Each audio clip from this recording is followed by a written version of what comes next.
ክርስቶስ አርብ ወይም ረቡዕ ልደቱ ቢውል ይበላል አይበላም? ፍስክ ሰኞ፣ ማክሰኞ፣ ቅዳሜ፣ እሁድ ምንም ቁርስ ትዝ ብሎት የማያውቅ ሰው ረቡዕ ጠዋት ትዝ ብሏቸው አያውቅም? ሰው ቢያመው ጎትተህ ጠበል ቤት ትወስደዋለህ። አጋንንት ያደረባትን አገር ግን የት ትወስዳታለህ? መከላከያ የማያስወጣው ሰይጣን። ይሄ አሁን እግዚአብሔር የፈጠረው ሰይጣን እንዳልሆነ ግልጽ ነው። ምን ማለት ነው? ሰይጣን ነው ለቤተ ክርስቲያን ለጠበል ህግ አስከባሪ የሚሆነው? ከጾማችን ይልቅ አጿጿማችን ይበልጣል ነው። ዝም ብሎ ስለ ጾመ ሰው ዋጋ የለው። እኛ ራሱን ጾመ አንጾመው እሱ ሌላ ጥያቄ ነው። ለራስህ አጨብጭበህ ራስህን ሸልመህ ክርስትና የለም። እሳት እየነደደ ጠጋ ስትሉ ጭሱን የሚያቃጥለው እሳቱ።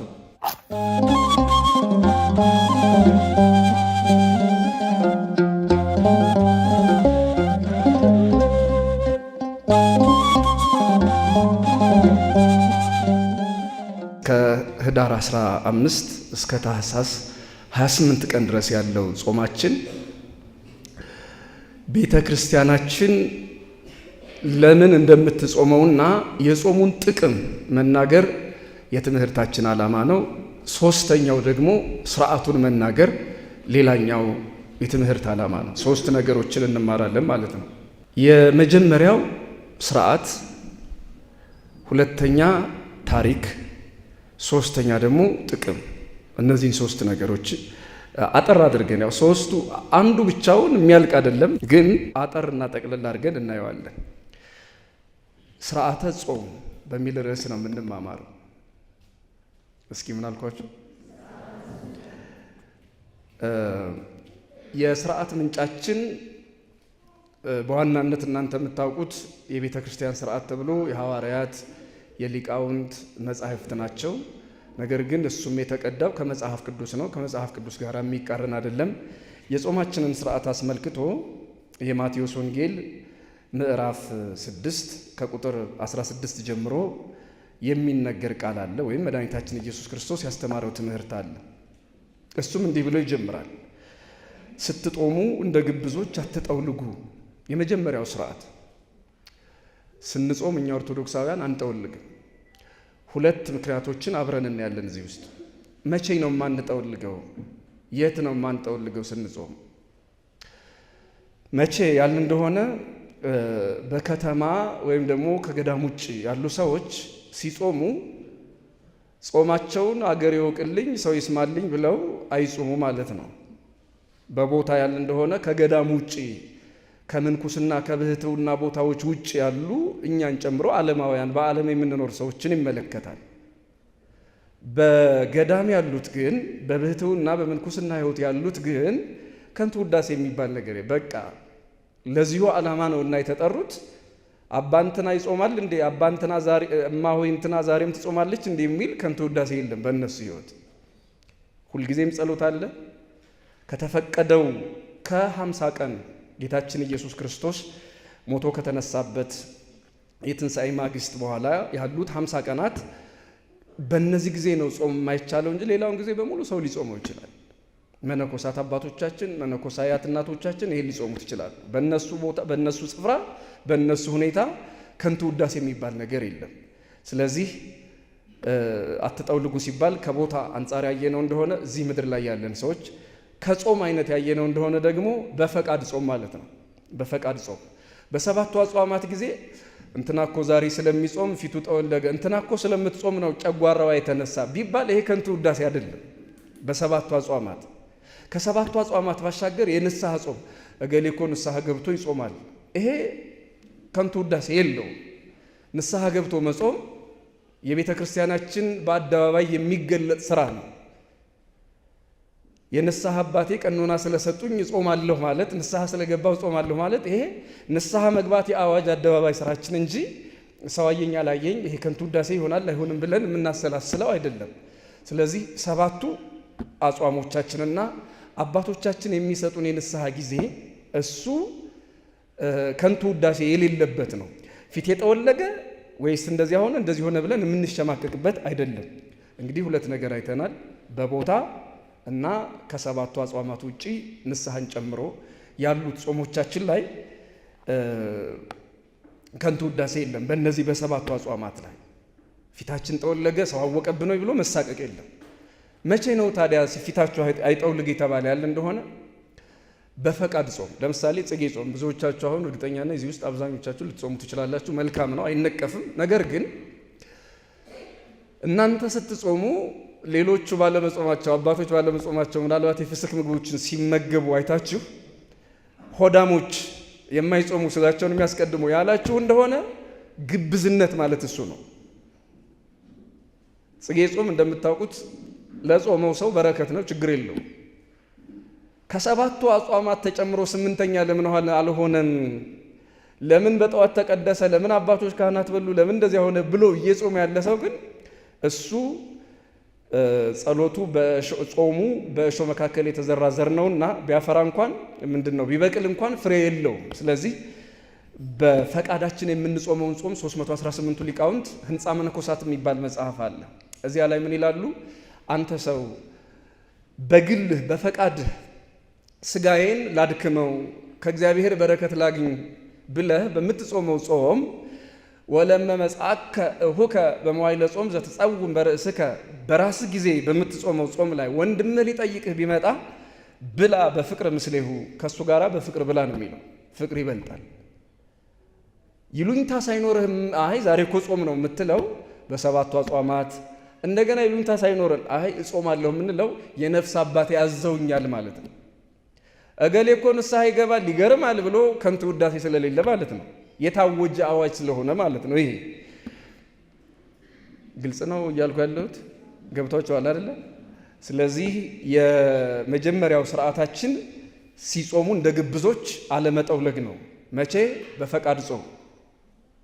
በምን ጾም አልኳቸው? ቀጥሎ ሁለተኛው የጾማችን ስርዓት እንግዲህ መጠውለግ እንደማይገባ ካየን፣ ሰዎች ይወቁልኝ አገር ይወቅልኝ ብለን ካየን፣ ሌላው ሁለት ነገር መድኃኒታችን ኢየሱስ ክርስቶስ ይጨምራል። ይሄ ምንድነው? አንተ ግን ይላል፣ አንተ ግን ስትጾም በጽውር ላለው አባትህ እንጂ እንደ ጦመኛ ለሰዎች እንዳትታይ ራስህን ተቀባ። ራስህን ምን በል? እየሰማችሁ ነው አይደል? ራስህን ምን በል? ተቀባ። ራስህን ተቀባ። ይሄ ወዝ ይኑርህ ማለት ነው ለጊዜው። ዋናው ግን ቅባት የሚባለው በትርጓሜ የእርስ በእርስ ፍቅር ነው። ቅባት የሚባለው ታስታውሳላችሁ። የማቴዎስ ወንጌል ምዕራፍ 25 ቁጥር 1 ጀምሮ 5 ሰነፍ ሴቶች አሉ፣ 5 ልባም ሴቶች አሉ። 5ቱ ሰነፎች ማሰሮ ይዘዋል፣ ዘይት ግን አልያዙም። 5ቱ ልባሞች ማሰሮም ዘይትም ይዘዋል። ሲተረጎም ምንድን ነው? ማሰሮ የተባለው ሃይማኖት ነው። ዘይት ወይም ቅባት የተባለው ደግሞ ፍቅር ነው ወይም በጎ ምግባር ነው። አያችሁት? መጽሐፍ ቅዱስ ቅባት የሚለው በዘይት አምሳል የሚገልጠው ወይም በየትኛውም ቅባት ብሎ የሚገልጠው ነገር ፊትን የሚያወዛ ጸጉርን የሚያወዛ ነገር ካለ እሱ ፍቅር ተብሎ የምግባራት ሁሉ ርዕስ በሆነው ይተረጉማል። እና ራስህን ተቀባ ማለት ህሊናህ በጎ ነገርን፣ ፍቅርን፣ ሰላምን እያሰበ የሰላም ሰው ሆነህ ጹም ማለት ነው። የፍቅር ሰው ሆነህ ጹም ማለት ነው። ፊትህን ታጠብ ማለት ደግሞ አዎ ለጊዜው ፊትህ አይጠውልግ ማለት ነው። ዋናው ምስጢር ግን ከከርሰ ምድር በተገኘ ውሃ ያይደለ ካንተ በሚመነጭ እንባ በንስሐ እንባ ፊትህ የታጠበ ሁን ማለት ነው። የንስሐ እንባ አንተን ያጠራሃል፣ አንተን ይቀድስሃልና ራስህን ተቀባ፣ ፍቅርን ገንዘብ አድርግ፣ ፊትህን ታጠብ ማለት ነው። በንስሐ እንባ ራስህን ንጹህ አድርግ ማለት ነው። ከዚያ ውጭ ግን ይሄን ሁሉ ስታደርግ ሰው ይወቅልኝ ያልክ እንደሆነ ይልና ዮሐንስ አፈወርቅ የሚባል ትልቅ የቤተ ክርስቲያናችን ሊቅ ምን ብሎ ይተረጉማል? አንተ በሩጫ መካከል ነህ እንበል፣ ሮጥክ፣ ጀግንነትህን ራስህ እያደነክ ለራስህ ታጨበጭባለህ። እየሮጥክ ነው። ከሮጥክ በኋላ ማንም ተወዳዳሪ ሳይኖርብህ እኔ አንደኛ ነኝ ብለህ ራስህን ትሸልማለህ። ለራስህ አጨብጭበህ ራስህን ሸልመህ ብራቮ ብለህ ያው እንግዲህ ብራቮ ብለን ራሳችንን አንሸልምም ማለት ነው። እና በክርስትና ሕይወት ውስጥ ለራስህ አጨብጭበህ ራስህን ሸልመህ ክርስትና የለም። በስውር ላለው አባትህ የሚሆነውን ነገር አድርግ፣ አምላክህ እግዚአብሔር በግልጥ ሰማያዊ ዋጋ ምድራዊ በረከት ይሰጠሃል ነው የሚለው። ስለዚህ ባጭሩ ስርዓተ ጾም ማለት እነዚህን 3 ነገሮች እማንረሳቸው የጾማችን አካል ናቸው። ዝም ብሎ ከምግብና ከውሃ መከልከል አጋንንትም አይበሉም እንደምታውቁት።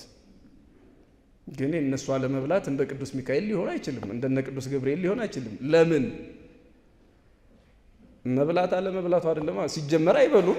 ምግብ ለባህሪያቸው አይስማማቸው። ግን አለመብላት ብቻው የዛር ወላጆችም አይበሉም፣ ስጋ ለበስ አጋንንት እኛ የምንበላው ምግብ ማለት ነው። የእነሱ ምግብ አለመብላት ግን ከነ ቅዱስ ተክለ ሃይማኖት ከነ ገብረ መንፈስ ቅዱስ ጋር አያስተካክላቸው። ሰው ከምግብ ስለተከለከለ ብቻ እንዲሁ የቅድስና ምልክት ሊሆን አይችልም። ምን ማለት ነው? እነዚህ አሁን ያላቸው ነገሮች ግብዝነት የሌለበት ራስን መቀባት ያለበት ፊትን መታጠብ የተጨመረበት ክርስቲያናዊ ጾም ነው ዋጋ ያለው። ባጭሩ ይሄን ካልኩ የጾም ትርጉም ደግሞ ምንድነው ብለን ከስርዓቱ ጋር ስናየው አባቶቻችን 318ቱ ሊቃውንት ጾምሰ ጸባይተ ሥጋ ውእቱ፣ ጾም ማለት ሥጋን ለእግዚአብሔር ግብር አድርጎ መስጠት ነው። ጾም ማለት ሥጋን ለእግዚአብሔር ምን አድርጎ መስጠት አልኳችሁ? አስራት በኩራት ብታወጡ ገንዘብ ነው የምትሰጡት። ይሄ ጧፍ፣ ጃንጥላ፣ ብር ብትሰጡ እሱ ከናንተ የተለየውን ሰርታችሁ ያመጣችሁትን ነገር ነው። ሰው ሲጾም ግን ራሱን ነው ለእግዚአብሔር የሚሰጠው፣ እንደ ብር አይደለም። እግዚአብሔር የሚወደው ትልቅ መስዋዕትም ራስን ለእግዚአብሔር መስጠት ነው እንጂ ዝም ብሎ ጣኑን ጧፉን ብቻ እየሰጡ እነሱ የሚጠፉ ከሆነ ስለቴን ሰማኝ ስለቴን ሰማችኝ እመቤቴ ለማለት ብቻ የሆነ ንግስ በዓል ጠብቆ የሚመጣ ክርስቲያን እሱ ራሱን የሚያታልን ነው። እና ትልቁ የክርስትና መለያ ምልክቱ ራስን ለእግዚአብሔር መስዋዕት አድርጎ መስጠት ነው። ያ ራሳችንን መስዋዕት የምናደርግበት አንዱ ነገር ደግሞ ጾም ነው። ጾም ስጋችንን ነፍሳችንን ለእግዚአብሔር የምንገብርበት መስዋዕት አድርገን የምንሰዋበት ሌላው መንገድ ነው። ወደ ጾም ታሪካችን ደግሞ ልምጣ። የጾም ታሪክ ስንል ከህዳር 15 እስከ ታህሳስ 28 ስንት ቀን ነው? አቤት 40 44 43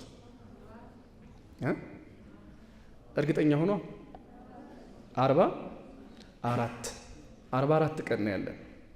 ምንድነው ይህ 44 ቀን? ቤተክርስቲያናችን እንደምታጾመን ህዳር 15 ጀምሮ እስከ ታህሳስ 28 አንዳንዴ 27 ላይ ጾሙ ያልቃል። በአራት ዓመት አንድ ጊዜ። እሱ ሌላ ታሪክ ነው። ሌሎቹ መምህራን ሌላ ጊዜ ይነግሯቸዋል። ምንድነው ይሄ? ደግሞ ይሄ ሐሳቡን ማወቅ መረዳት ነው። ዝም ብለን በዘፈቀደ የምንጾመው ጾም የለንም። ምስጢሩ ምንድነው የሚለውን አሁንም አጠር አድርጌ እነግራቸዋለሁ። መጀመሪያ 40ዎቹ ቀናት ራሳቸውን የቻለ ምስጢር አላቸው።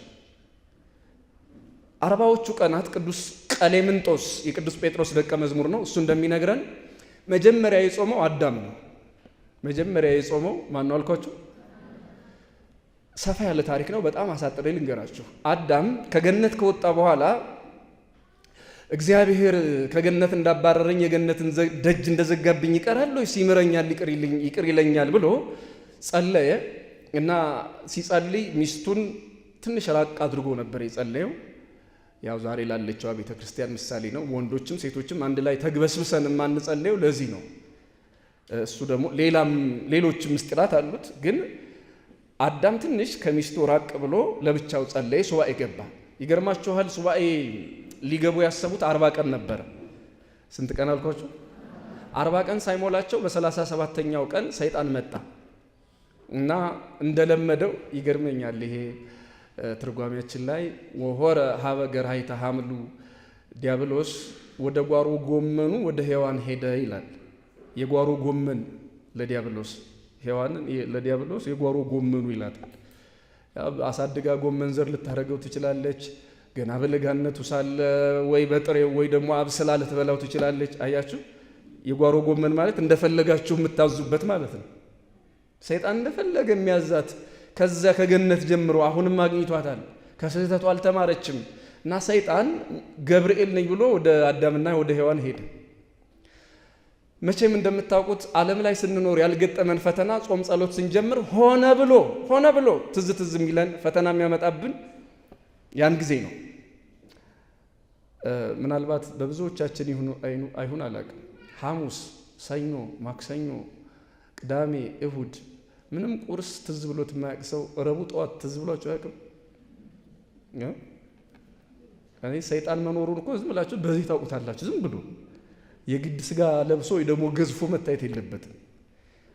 የሆነ ነገር ሲከለከል አንዳች ነገር ደግሞ ያንን መከልከል እንድናፈርስ እንድንጥስ ሹክ የሚለን ህሊናችንን ክፉ የሚያሳስብ ነገር አለ። ከገነት ከወጡ በኋላ ሰራሁላቸው መግቢያ መውጫቸው በእሾህ ታጥሯል ብሎ የተዋቸው ሰይጣን ጾም ጸሎት ሲጀምሩ እንደገና መጣ እና ደግሞ ስሙን ገብርኤል ነኝ ብሎ መጣ እና መጀመሪያ ወደ አዳም ሄደ። ማን ሲለው እኔ መልአኩ ቅዱስ ገብርኤል ነኝ አለ ሰይጣን።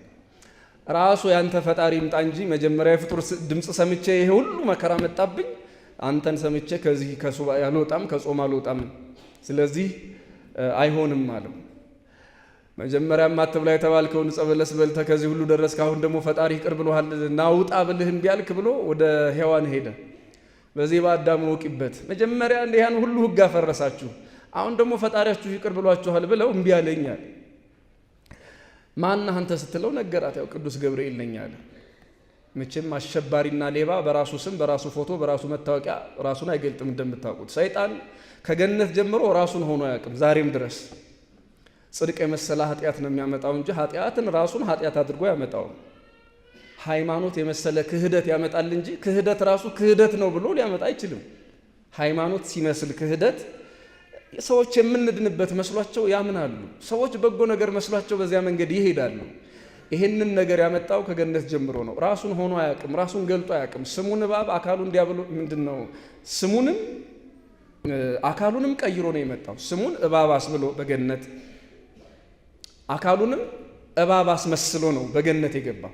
አሁንም ቅዱስ ገብርኤልን መስሎ መጣ። ቅዱስ ጳውሎስ ይናገራል ለቆሮንቶስ ክርስቲያኖች እስመ ሌሊሁ ሰይጣን ይትሜሰል ከመ መልአከ ብርሃን፣ ሰይጣን ራሱ የብርሃን መልአክን መስሎ ይገለጣል እንዳለ። አዎ ለማሳት ይህንን ያደርጋልና ወደ ሔዋን ሄዶ ይህን ሲላት ሌላ መስለው ይሆናል ፈጣሪያችን መሐሪና ይቅር ባይ ነው፣ 37 ቀን አይደለም 7 ቀን እንኳን ብንጸልይ ይቅር ይለን የለ እንዴ ብላ መሰስ ብላ ወጣች። እና አዳም ፈጣሪያችን መሐሪ ነው እንዴ ጨካኝ ይመስልሃል ወይ? በቃ ይቅር ብሎን ከሆነ ይቅር ይለናል፣ ወደ ቀደመ ክብራችን ይመልሰናል።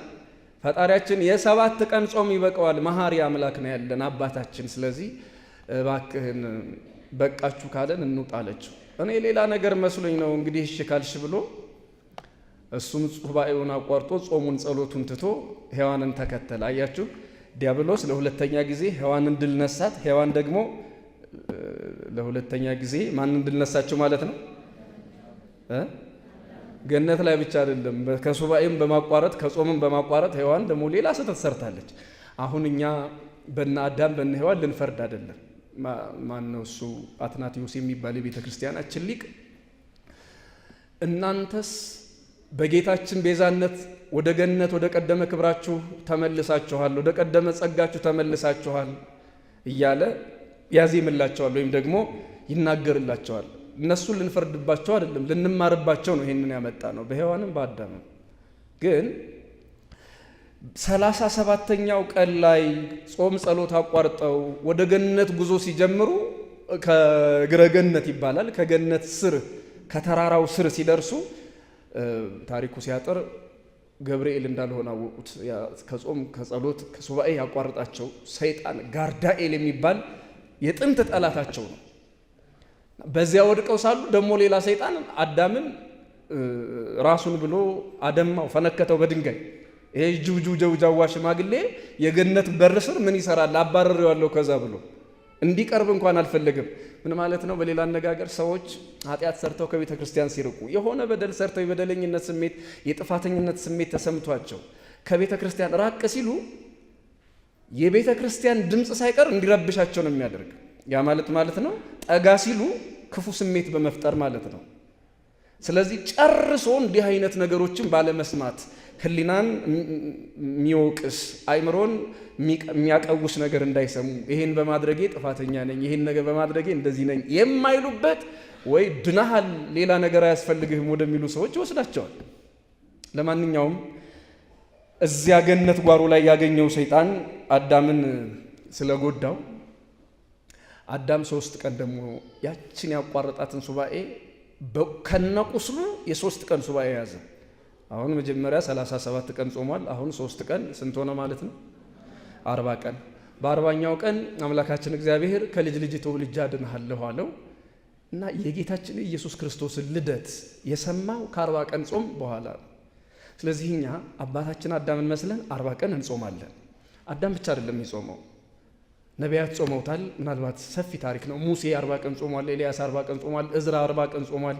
በጣም ብዙ ነቢያት 40 ቀን ጾመዋል። እኛ የክርስቶስን ልደት ለመቀበል እኛም እንደ አባቶቻችን እንደ ነቢያት፣ እንደ አባታችን እንደ አዳም፣ እንደ እናታችን እንደ ሔዋን 40 ቀን እንጾማለን። ሌላው ሐዋርያት፣ አባቶቻችን ሐዋርያት የጌታችን የኢየሱስ ክርስቶስን ትንሣኤ ስናከብር የምንጾመው ጾም አለ። ከትንሣኤው በፊት ሕማማቱን እንጾም ነበረ። ያው ሕማማትና አብይ ጾም በጣም የ3 ዓመት ልዩነት አላቸው። ታውቃላችሁ? ይሄንን የኋላ ሊቃውንት ናቸው አንድ ላይ ያደረጉት። በሕማማት ጾምና በአብይ ጾም መካከል የስንት ዓመት ልዩነት አልኳችሁ? ጾሙን ከፋሲካው ጋር አገናኝተው ሕማማቱንና አብይ ጾምን አንድ ላይ ያመጡት የኋላ ሊቃውንት ናቸው። እና የጌታችን የኢየሱስ ክርስቶስን ሕማም እያሰብን ትንሣኤውን እንጾማለን። ትንሣኤውን ለመቀበል እንጾማለን። ሕማማቱን እንጾማለን፣ መከራውን አስበን። ልደቱን ደግሞ ስናስብ ለምንድን ነው የማንጾመው? እንደ አባቶቻችን እንደ ነቢያት እንጾም ብለው አባቶቻችን ሐዋርያት ጾመውታል።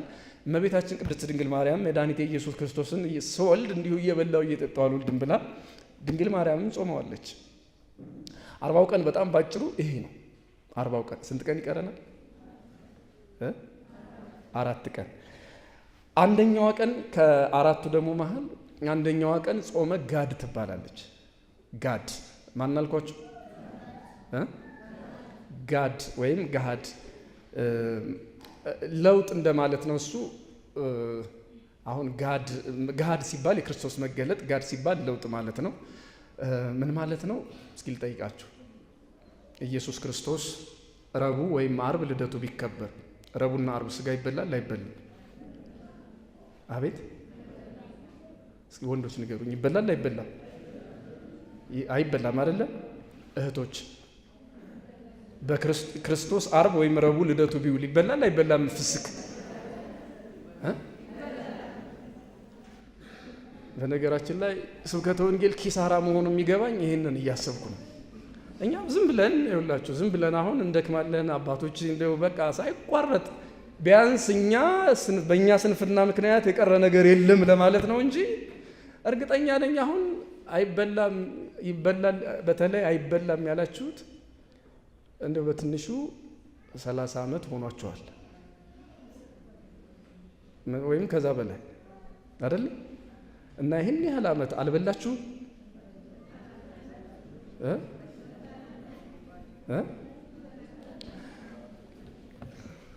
የሚገርም እኮ ነው አንዳንዴ። እሺ ይበላል፣ አልበላችሁም ማለት ነው።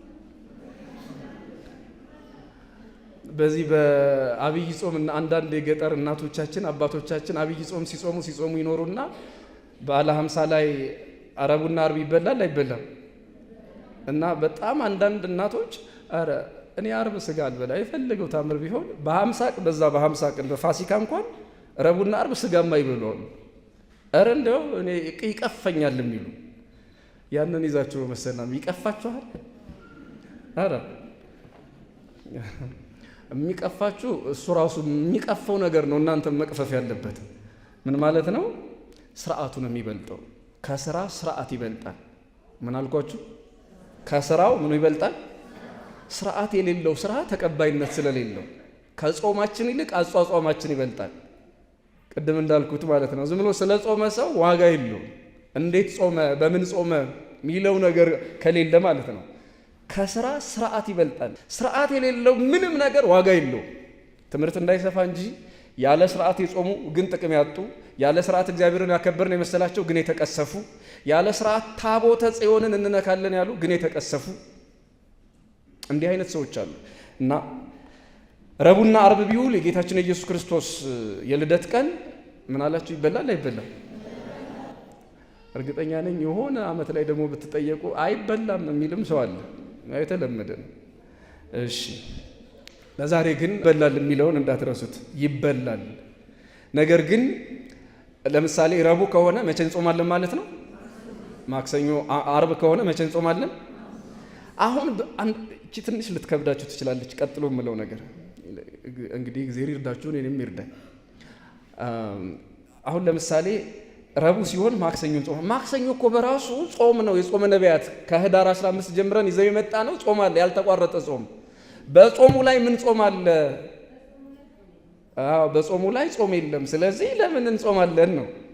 ጥሩ። አሁን በጾም ላይ ጾም የለም ብለውኛል። እዚህ ጋር የትኛው እርሶ ነው ታዲያ? እሺ ለምሳሌ ዛሬ ቀኑ ማን ነው? አቤት ዛሬ ጾመዋል አይደለም?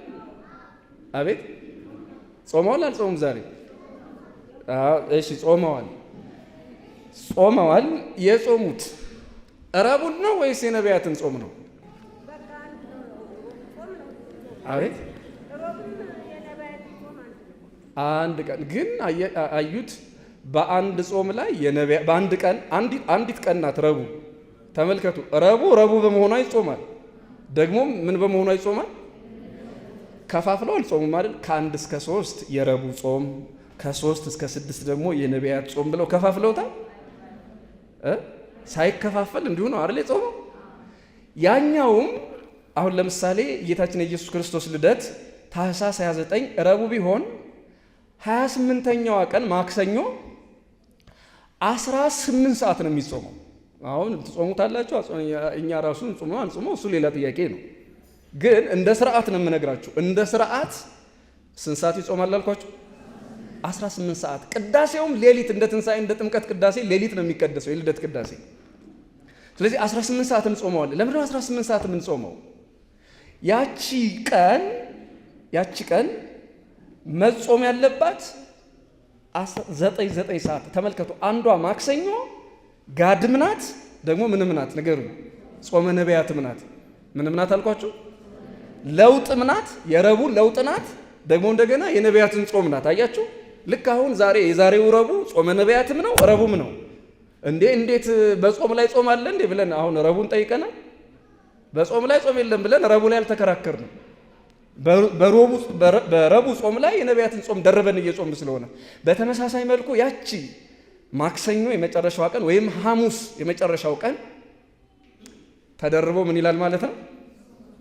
አቤት የቻለ 18 ሰዓት ይጾማል፣ ያልቻለ ግን 9 ሰዓት ይጾማል ማለት ነው። ገብቷቸዋል? ተመስገን ነው እንግዲህ። ገብቷቸዋል ወንዶች? በጣም ጥሩ። ይችማ በቃ ከዚህ በኋላ ማነሳው በጣም ቀላል ነው። 3 ቀናት አይደል የቀሩ? የመጨረሻው ትምህርት እሱ ነው። ስንት ቀናት ቀሩ? 3 ቀናት። እነዚህ 3 ቀናት ምንድን ናቸው? እነዚህም በጣም የዘገዩ የቀደሙ አሁን ከምነግራችሁ ታሪክ የቀደመ ታሪክ አላቸው። ግን እኔ ለትምህርት የመረጥኩት አንደኛውን ነው። ብዙ ወይም ደግሞ ቢያንስ 3-4 ምክንያት አለው። ከ4 ምክንያቶች አንዱን ነው የምነግራችሁ። ጾመ አብርሃም ሶርያዊ ይባላል። 3ቱ ቀን እስኪ በሉት። ምን አልኳችሁ? ጾመ አብርሃም ሶርያዊ። እሺ፣ ጾመ አብርሃም ሶርያዊ ማለት አገሩ ሶርያ ነው። ጵጵስና የተሾመው ደግሞ ግብፅ ነው፣ እስክንድሪያ። ደጉ ዘመን ያኔ ከእስክንድሪያም ወደ ሀገራችን ወደ ኢትዮጵያ ሰው ይመጣ ነበር፣ ጳጳስ። ዛሬ አይደለም ከአንድ ሀገር ወደ ሌላ ሀገር፣ አንድ ሀገር ላይ እንኳን ከምዕራብ ሰሜን፣ ከሰሜን ደቡብ፣ ከደቡብ ምስራቅ መሄድ በጣም ከባድ ነው። ታውቃላችሁ። የያዙት መስቀል ሳይሆን የሚናገሩት ቋንቋ እየታየ ማለት ነው። በቋንቋ ማገልገል፣ መቀደስ፣ መስበክ፣ ህዝብን በቋንቋ ሰብኮ ወደ ቤተ ክርስቲያኑ ማምጣት። የትኛውም ቋንቋ እንደው ከተቻለ ለምን የወፍ ቋንቋ አይናገርም? ቤተ ክርስቲያን ትደግፈዋለች። አፍ የፈታችው እንደው ጌታ ኢየሱስ ክርስቶስ ያስተማረበት ቋንቋ ሮማይስጥ ነው፣ በዚያ ብቻ ነው ወንጌል መሰበክ ያለበት የሚል ብሂል የላትም ቤተ ክርስቲያን። 72 ቋንቋ በሚናገሩ አባቶች ነው ወንጌል የተሰበከው። ይህንን የሚቃወም ምንም ቤተ ክርስቲያን አስተምረው የላትም። ግን ዘርን መደብ አድርጎ ቋንቋን መደብ አድርጎ የሚሰበከው ስብከት የሚኖረው ኑሮ ክርስትናን የፖለቲካ ጭራ እንዲከተል በማድረግ የክርስትና መዓዛ አሳጣው፣ መንፈሳዊ መዓዛ አሳጣው። እና ያኔ ከሶርያ የት ሄዶ ተሾመ አልኳችሁ? ረሳችሁት እንዴ? እና አብርሃም ሶርያዊ የሚባለው ሶርያ ተወልዶ የት የተሾመ ማለት ነው? ግብፅ የተሾመ። ያ ማለት ደግ ዘመን ያልኳችሁ ለዚያ ነው። እና በሱ ዘመኑ ከሊፋ አልሞዓዝ ይባላል። የግብፅ ገዢ ሆኖ በተሾመበት ጊዜ አንድ ጥያቄ መጣ። የማቴዎስ ወንጌል ምዕራፍ 17 ቁጥር 20 ላይ የሰናፍጭ ቅንጣት ታህል ሃይማኖት ቢኖራችሁ ይህን ተራራ ከዚህ ተነስተ ወደዚያ ሂድ ብትሉት ይሄዳል፣ የሚሳናችሁ ነገር የለም የሚል ቃል እና ይሄ ከሊፋ አልሞዓዝ የግብፅ ገዢ ማለት ነው። የክርስቲያኖች ሃይማኖት ሊዋረድ ነው፣ የኛ ሃይማኖት ደግሞ ሊነግስ ነው ብሎ አስቦ ወደ ጳጳሱ ጥያቄ ላከ እና የእናንተ መጽሐፍ እንዲህ ይላል፣ እውነት ተራራ ማንሳት ትችላላችሁ ብሎ ጳጳሱን ጠየቀ። ጳጳሱ አንችልም አላለም፣ መጽሐፍ ስለሚል እንችላለን አለ። ግን አይችልም፣ እሱ አይችልም። እንደው እግዚአብሔር መፍትሄ ያመጣል ብሎ ግን አዎ እንችላለን። ትችላላችሁ? አዎ። እንግዲያውስ እሺ መጽሐፋችሁ እንዲህ ካለ ተራራ አንስታችሁ አሳዩ። ይህን ጊዜ ወደ እግዚአብሔር ሲጸልይ እግዚአብሔር አምላክ ምን አለው? ይሄንን ሊቀ ጳጳስ ጾማ አባ አብርሃምን አንተ ተራራውን ማንሳት አትችልም፣ ነገር ግን ጫማ እየሰፋ የሚኖር አንድ ስምዖን የሚባል ሰው አለ፣ እሱ ይሄንን ያደርጋልና እሱን አስጠርተ የጠየቁትን ጥያቄ አድርግላቸዋል። ስምዖን ተፈለገ፣ ሲፈለግ ጠፋ እና በኋላ ሌላ ምልክት ተሰጣቸው ለፈላጊዎች። አንድ አይና ነው፣ ጫማ ይሰፋል፣ ደግሞ አንድ አይና ነው፣ ፈልጉት ተባሉ። ሲመጡት ፈላጊዎቹ ደጋግመው አይተውታል፣ ግን እንኳን ተራራ ጠጠር ማንሳት የሚችል ሰው አይደለም። ሲገምቱት ልብሱ አዳፋ፣ ምላሱ ጎልዳፋ ነው። በዛ ላይ ከተማ የሚኖር ሰው ነው። ሲጸልይ ታይቶ አያውቅም። ሲጸልይ ምን ብሎ አያውቅም አልኳችሁ? ጾም ብቻ አይደለም ግብዝነት ያለበት፣ ልታይ ማለቱን በጸሎት ጊዜ ግብዝነት ነው። ታውቃላችሁ፣ እገሌ እኮ እግሩ እስከሚንቀጠቀጥ ነው የሚጸልይ ለመባል የሚጸልይ ሰው፣ ይሄ ማለት በቅዳሴና በሌላ የጸሎት ጊዜ ላይ ከንቱ ውዳሴ ያለ እያልኳችሁ አይደለም። በግላችን የምንጸልየው ጸሎት አለ አይደለ? እሱን በጣም ረጅም ጸሎት ትጸልያለች ይጸልያል መባል በራሱ ሰው እንዲያውቀው ሆነ ብለን ሳንፈልግ ሰዎች ስላወቁት ኃጢአት ይሆናል ማለት አይደለም። ደግሞ በዚህ መከራችሁን እንዳታዩ ገሌ ሰው አየኝ አላየኝ እያላችሁ ሆነ ብለው ሰው እንዲያያቸው የሚጸልዩ ሰዎች ግን እነሱም ዋጋቸውን አጡ ተብሎ ተጽፏል። እና ሲጸልይ አይታይም ይሄ ሰው በግሉ። ይህንን ሰው ተራራ ያነሳል ብሎ ማን ይገምተው? በኋላ ምልክቱን አይተው አንድ አይና መሆኑን እንደገናም ጫማ ሰፊ መሆኑን አዩና እንዲህ አይነት ችግር ተከስቷል። መጽሐፋችን ላይ አሕዛብ እየተሳለቁ ነው፣ ሃይማኖታችን ላይ እየተሳለቁ ነው። እባክህን የክርስትና ሃይማኖት ከፍ የሚልበትን ስራ እንድትሰራ እግዚአብሔር መርጦሃልና ና አሉት። ኧረ እኔ ተራራ ማንሳት የምችል ሰው አይደለሁም አላቸው። አባቶቻችን እንዲህ ነበሩ፣ የዛሬውን ያድርገውና በኋላ አልቅሰው ጠየቁት። ባጭሩ ታሪኩ ሲያጥር እሺ እንግዲያውስ አላቸው። እንግዲያውስ እኔ ከህዝቡ መሃል እሆናለሁ፣ የሚፈልጉትን ተራራ ጠይቋቸው፣ የትኛው ተራራ እንዲነሳላቸው እንደሚፈልጉ። ከዚያ በተራራው ዙሪያ ህዝቡ ይስፈር፣ ለ3 ቀን ጾም፣ ጸሎት፣ ሱባኤ፣ ስግደት። ነገር ግን እኔ ከህዝቡ መሃል ነው የምሆነው እንጂ ህዝብ ለመምራት ስርዓተ ጸሎቱን ለመምራት እኔ ከህዝብ ፊት አልሆንም። እኔ ከህዝብ ውስጥ ሆናለሁ። ሊቀ ጳጳሱ ከህዝቡ ፊት ሆኖ እኔን ከህዝቡ መሃል እያየ ስሰግድ ይስገድ፣ ስጸልይ ይጸልይ፣ ስነሳ ስወድቅ ይውደቅ እሱ፣ ስሰግድ ይስገድ፣ ስነሳ ደግሞ ይነሳ፣ የማደርገውን በሙሉ እሱ ያድርግ፣ ነገር ግን እኔን ህዝቡ እንዳያየኝ አለና በዚህ ተስማሙ። አሕዛብ ተራራ ምረጡ ተባሉ። ደብረ ሞካታም ተባለ። ያኔ በጣም ግዙፍ ተብሎ የሚታሰበው እሱ ለነበረ ደብረ ሞካታም የተባለውን ሞካታም ይሉታል። ይህንን ተራራ እንዲያነሱት ተመረጠ። በተራራው ዙሪያ ለ3 ቀን ያህል ጾም፣ ጸሎት፣ ሱባኤ ታወጀ። የግብፅ ኦርቶዶክሳውያን በ10ኛው መቶ ክፍለ ዘመን መግቢያ ማለት ነው በ1000 ዓመተ ምህረት ገደማ ነው ይህ ታሪክ የተፈጸመው። እንዳልኳችሁ የ3 ቀን ጾማችን ከዚህ የቀደመ ታሪክም አለው፣ ግን እኔ ልነግራችሁ የፈለኩት ይሄንን ስለሆነ ነው። ከ1000 ዓመተ ምህረት በፊት ሌሎች ታሪኮች አሉት እና ይህን ጊዜ ይሄ አብርሃም ሶርያዊ ህዝቡን ሰብስቦ ሱባኤውን፣ ጾሙን፣ ጸሎቱን፣ ስግደቱን እየመራ በነበረበት ጊዜ አርካስሉስ የተባሉት ኢትዮጵያዊ ሊቅ ደግሞ ምን ብለው ተረጎሙት? ይሄንን የጫማ ሰፊውን ትህትና ህዝብ እንዳያየው እንዳያውቀው ተራራ ማንሳት የሚችል ሃይማኖትና ቅድስና ኖሮት ግን ይሄንን ማንም እንዳያውቅበት ፈልጎ ከህዝብ መሃል መሆኑ ገርሟቸው ምን አሉ? ኢይሌብው ወሎቱ ወይጸግው ወክብረ ሶበጸለየ ስምዖን ቀዊሞም ሊቀ ጳጳሳት ድህረ። ህዝቡ እሱን አውቀውት ከንቱ ውዳሴ ሰጥተው ወይም ደግሞ በከንቱ ውዳሴ ጸጋውን ክብሩን እንዳያሳጡት ስለፈለገ ከሊቀ ጳጳሱ ጀርባ ሆኖ ስምዖን በጸለየ ጊዜ ነቀለ ደብረ ወተከለ ደብረ። ከ3 ቀን ጾም፣ ከ3 ቀን ሱባኤ፣ ከ3 ቀን ስግደት በኋላ ተራራው 3 ጊዜ ነቀለ፣ ተራራው 3 ጊዜ ተከለ ብለው ጽፈውለታል። ምን ማለት ነው? ከ3 ቀን በኋላ ህዝብ ሳያውቀው ማን ይህን እንደሚያደርግ ህዝቡ የሚያውቀው ሊቀ ጳጳሱን ነው። ስለዚህ ሊቀ ጳጳሱ በሃይማኖታቸው በጾም በጸሎታቸው ተራራ አነሱ ተብሎ ነው ህዝብ የሚያውቀው። እና ጾሙ ሳይቀር ስያሜውን ተመልከቱት። ጾመ አብርሃም ሶርያዊ ነው የሚባለው። ተራራ ግን ያነሳ ማን ነው? ሊቀ ጳጳሱ እኮ በጣም ትልቅ አስተዋጽኦ ያለው እግዚአብሔር ሰው ነው። ግን ተራራውን ያነሳው በዚህ ሰዓት ጫማ ሰፊ ስምዖን ነው። ግን ስለተሰወረ አያችሁ፣ እኔ ነኝ ተራራውን ማነሳላችሁ፣ እኔ ነኝ ከውርደት ማድናችሁ፣ እኔ ነኝ ክርስትናና የክርስቲያኖች መጽሐፍ ቅዱስ ትክክል እንደሆነ እኔ ነኝ እግዚአብሔር የሚሰራብኝ ሰው የእግዚአብሔር ሰው እኔ ነኝ ብሎ በቅድስና ስም መከበር ስላልፈለገ ህዝቡ አያውቀውም፣ ታሪክ ጸሐፊ አያውቀውም። ጾመ አብርሃም ሶርያዊ ተብሎ ታወቀ። በኋላ ዘመን እሱ ካረፈ በኋላ ታሪክ ወጣ። ውስጡን የሚያውቁት ሰዎች ታሪክ ጻፉ። እሱ ካረፈ በኋላ ለካ ተራራውን ያነሳው የሰው ጫማ እያወዛ እሱ ጠውልጎ የሚኖረው የተቀደደ ልብስ ለብሶ እጅግ የከበረ የጸጋ ልብስ የለበሰ ግን ደግሞ ምድራዊ ጨርቁ የሚታየው አዳፋ የሆነ የብርሃን ልብስ የለበሰ ማንም ሰው ሲጸልይ አይተነዋል ብሎ የማይገምተው ጫማ ሰፊ የከተማ ሰው ስምዖን ይሄንን ነበር ያደረገ። ወደኛ ዘመን ስናመጣው ብዙ ጊዜ ስምዖንን ሳነሳ ትዝ የሚለኝ የኛ ዘመን ሰዎች ምናልባት እንግዲህ ቅር የሚላችሁ ሰዎች ካላችሁ ስለ ግለሰብ እግዚአብሔር ምስክሬ ነው አላነሳም። ስለ ግለሰብ አይደለም፣ ስለ ድርጊቱ እናወራ። አባቶቻችን እንዲህ ናቸው። ራሳቸውን ይሰውሩና ስራቸው ይገልጣቸዋል።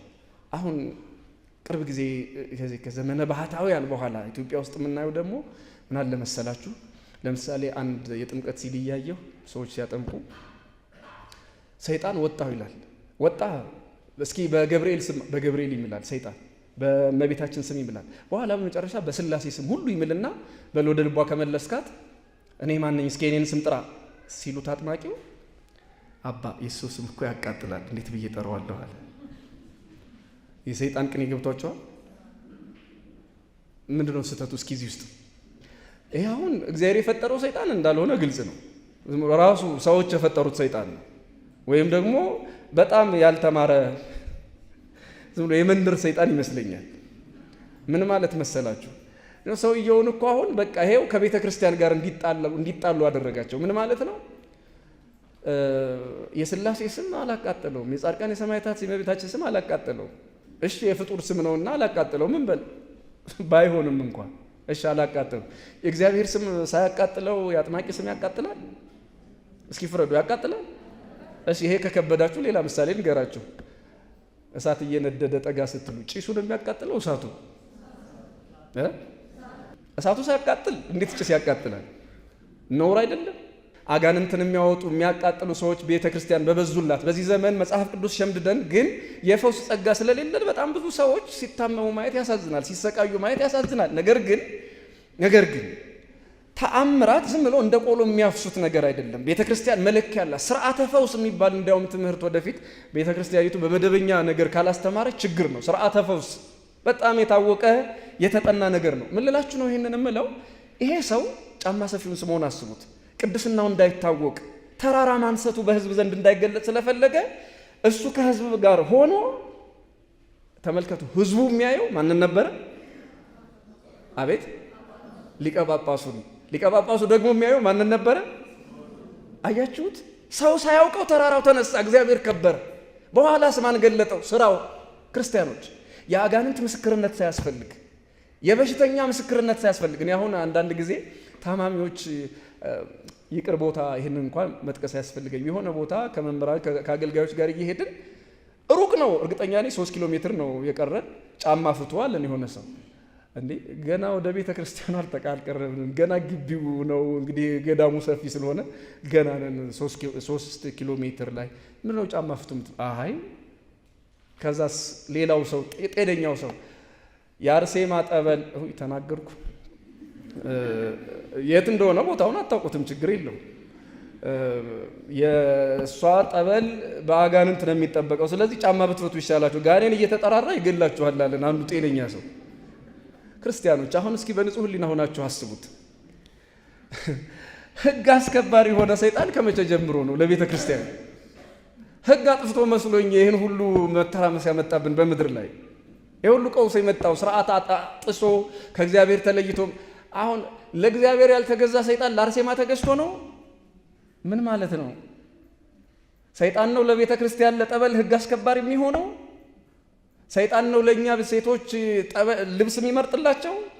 እሱ የጸጋ ልብሱን የተገፈፈ ሰው አይደለም። ሱሪ እርቃኗን ብትመጣ ሰይጣን ምን አገባው? ቤተ ክርስቲያን ናት የምትከለክል እንጂ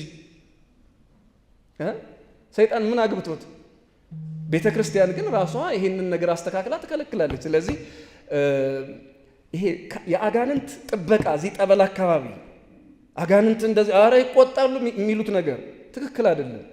ምናልባት ደንብ በማስከበር ሰበብ ሌላ ማናውቀው ጥፋት አሁን የማልነግራችሁ በሰዓት ምክንያት በርካታ ቁስሎችን እያመጣብን ነው። በቤተ ክርስቲያን እንደ ቤተ ክርስቲያን እንደ ሕዝብ አንድ ልብ እንዳይኖረን እየከፋፈለን ነው ሰይጣን።